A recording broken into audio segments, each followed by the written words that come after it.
पक्राउ गरिसकेका छौँ। तपाईँले गर्नु भएन सर, तपाईँले गर्नु भएन। लास्ट तपाईँले भेट्नु भयो। हामीले त किटानी जारी गरेको मान्छे ल्याउनु भएको छ। प्रहरीको कारणले गर्दा ऊ सफल भयो। 8 बजे बच्चा हराएर 10 बजे त प्रहरीको दैलोमा गएको छ। यो हाइवे हो कि सर, यो विकट गाउँ होइन सर, यो जङ्गलमा भेटेको छैन सर लास, आज यहीँ भेटेको छ कि सर।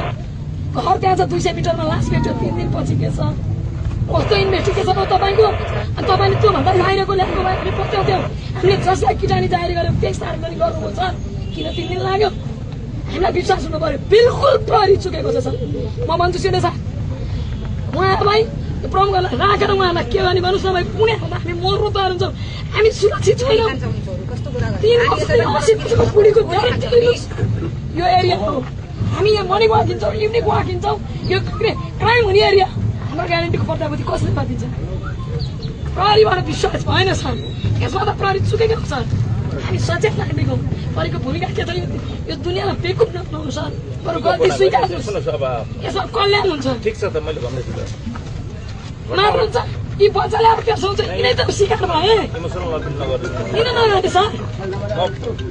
किन नगर्ने सर? आज बालिका शिकार भइन्। लिङ्ग महिला भएकै कारणले त्यहाँ अरू देखिएको छैन सर। तिनको अङ्ग बेचिएको छैन सर। लिङ्गमा महिला भएको कारणले गर्दा तपाईँ उभिनुहोस् त सर। प्रहरी किन सेन्सिटिभ भएन? 2 जना प्रहरी पठाएर ती महिलाहरूका पछाडि कम भिडेको छ यो समुदाय। एकछिन अब मैले चाहिँ जिल्ला प्रहरी कार्यालयको तर्फबाट स्वीकार्नुहोस् गल्ती। जिल्ला प्रहरी कार्यालयको तर्फबाट जुन घटना घट्यो त्यो घटना दुःखद छ। जो कसुरदार हो त्यसले चाहिँ संलग्नलाई चाहिँ हामीले पक्राउ गरिसकेका छौँ। तपाईँले गर्नु भएन सर, तपाईँले गर्नु भएन। लास्ट तपाईँले भेट्नु भयो। हामीले त किटानी जारी गरेको मान्छे ल्याउनु भएको छ। लास्ट तपाईँले भेट्नु भयो। पब्लिकले गरेको हो सर। पछि तपाईँले लगेर पकाउनु भयो सर। हामीलाई विश्वास छैन। अर्को कुरा, यहाँ यो घर खाली गर्न 15 दिन अघि वारेन्ट जारी हुनु, 15 दिन अगाडि यसै गरी सुकुम्बासीहरू आन्दोलनमा थिए। त्यो स्थानीय तहले मिलाइ 15 दिनपछि बालिकालाई पक्राउ गर्नु सर। यतिले अञ्चलन पुग्दैन। नयाँ फ्याक्ट के भन्नुभयो? स्थानीय तहले के गरेको थियो? स्थानीय तहले पछि त्यो मिलायो। होइन भएको के थियो? यहाँ घर खाली गर्न 15 दिन अगाडि कत्रै पठाएको छ त। हामी जुध्यौँ यसै गरी नगरपालिकामा। अनि पहिला पनि 3 जना मरेका छन् सर। यहाँ पोहोर पुलिस मरेन सर, मरेपछि पुलिस मरेको तर सुकुम्बासी मर्यो सर। हामी तपाईँ जस्तै पत्नीसँग जुन्न पुग्यौँ सर। कसरी विश्वास हो? त्यो सुकुम्बासी चारतिर घेरा छ सर। प्रहरी मौन छ सर। प्रहरी त्यो बालिका मरिन सर, त्यो गरिब मरि, त्यो सुकुम्बासी मरि, हामी सबै मरेको स्थिति दिन्छ। तपाईँहरूलाई यो सुरक्षा निकायका प्रमुखहरूलाई अनुसन्धानमा जबसम्म जाँदैन र यहाँ अपिल भएर तपाईँहरूको ग्यारेन्टी हामी लिन्छौँ भनेर जबसम्म राज्यको तर्फबाट सम्बोधन हुँदैन हामी सबै रूपमा बस्छौँ सर। जे गर्नु छ गर्नुहोस्।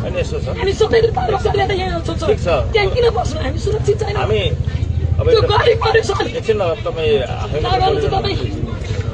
मैले स्टेटको पक्ष र स्टेटको राज्यको चाहिँ सरकारको एउटा गृह मन्त्रालय अन्तर्गत नेपाल प्रहरीको निकाय जिल्ला तपाईँसँग बार्ता गरिदिन्छ। मेरो त तपाईँसँग अर्थेस गर्नु तपाईँ होइन सुरक्षा प्रमुख होइन। ठिक छ, द्याट्स फाइन। बार्ता त नगर्ने होइन। एकछिन तपाईँको मेरो मसँग केही असहमति होला व्यक्तिगत हिसाबले थिएन। सुन्नुहोस् न, मैले भन्न खोजेको मैले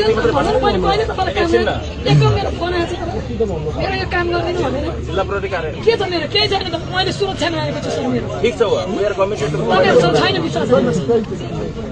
विश्वासको कायम सरकारले सम्बोधन जबसम्म गर्दैन सर तपाईँसँग केही दोष छैन। तपाईँ राज्यको अङ्ग हो। ठिक छ, द्याट्स फाइन। हामी पनि यो राज्यका नागरिक हो सर। क्लियर भयो। हाम्रो पट्टाको त्यो हुनु पर्यो। यो लापरवाहीको इस्यु पुलिसले जिम्मेवारी लिनु पर्यो। ठिक छ, तपाईँले भन्नुभएको कुरा पुलिसको काहीँ चुक छ, काहीँले त्रुटि गरेको छ भने त्यो कुरा त तपाईँहरू बसेर 2 बजे कागज गरेर हामी अनुसन्धान